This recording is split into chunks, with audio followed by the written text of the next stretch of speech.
everybody, and thank you for joining me as I continue my team-by-team analysis of the 2022 FIFA World Cup. And in this episode, we're looking at a nation making their 6th World Cup in their history. Guided under French head coach Herve Renard, it's Saudi Arabia.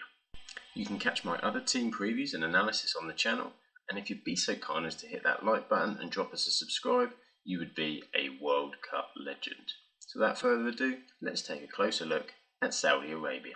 Saudi Arabia as a country, is probably fair that we don't hear too much about their culture and background in Western civilization. So I tried to pick up a couple of interesting facts to share with you. Now you may already know that Saudi Arabia is the birthplace of Islam and home to the religion's holiest shrines, Mecca and Medina.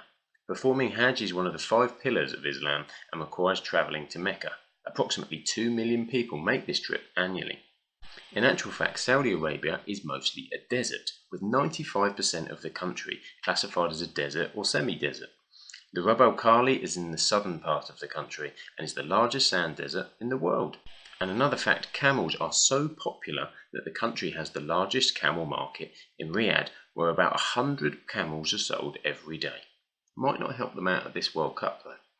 Now on to the football, and the country has been a regular at the World Cup in recent years, qualifying now for 6 out of the last 8 World Cups. However, their last outing in 2018 was their first since 2006.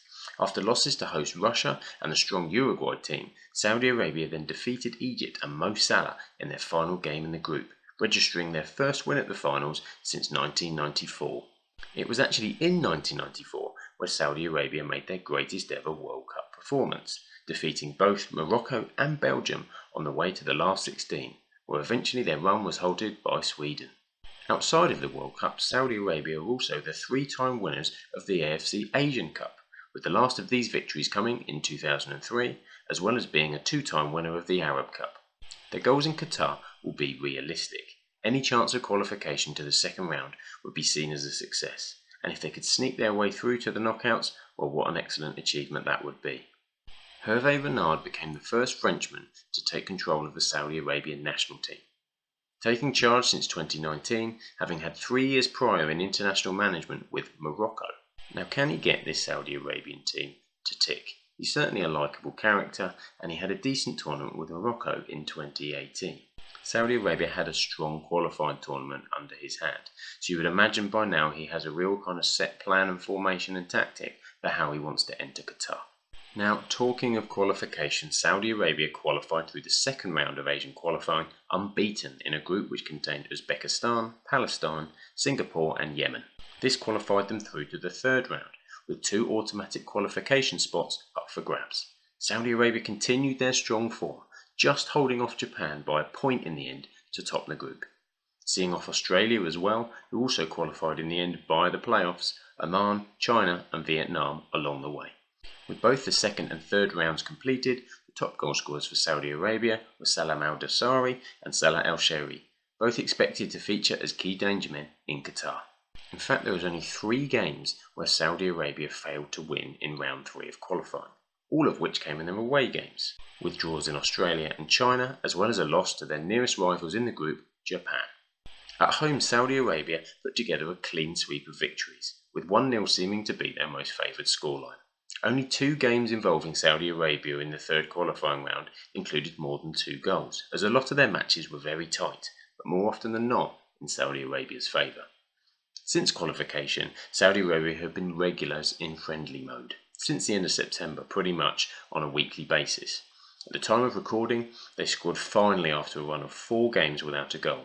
1-0 losses to Colombia and Venezuela, and then 2 0-0 draws with fellow World Cup competitors Ecuador and USA. With many nations struggling to play pre-tournament friendlies, Saudi Arabia are completely the opposite, playing a friendly pretty much every week all the way up to the World Cup, with opponents like Iceland, Panama and Croatia on the horizon.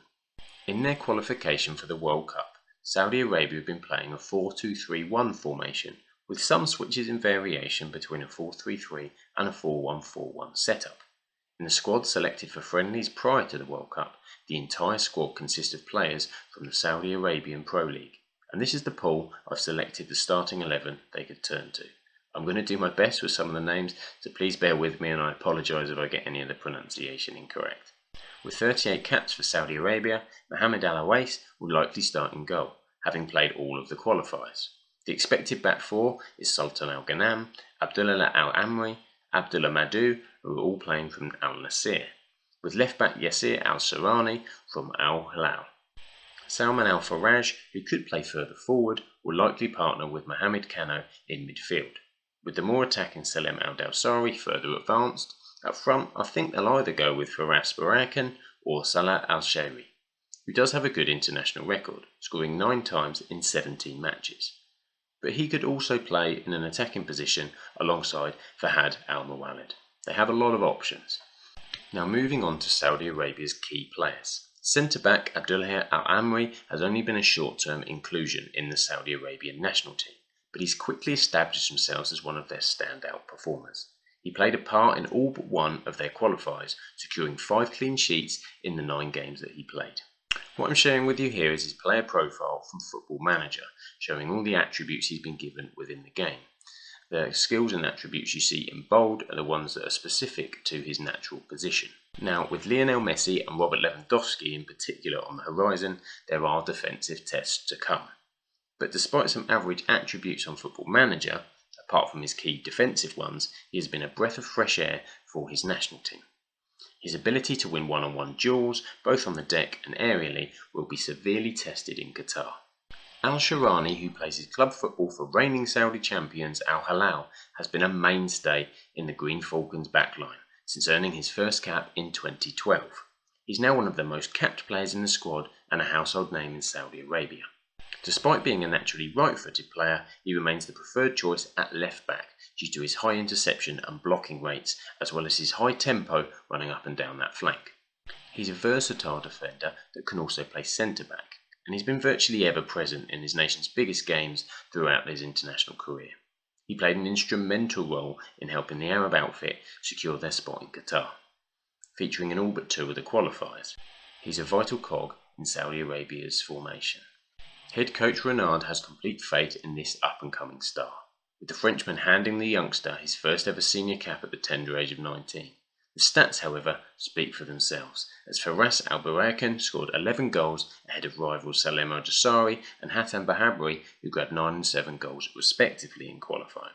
While some may consider Al Barakan too young to lead the Green Falcons attack, he is a mainstay of the national squad and seizes every opportunity with both hands.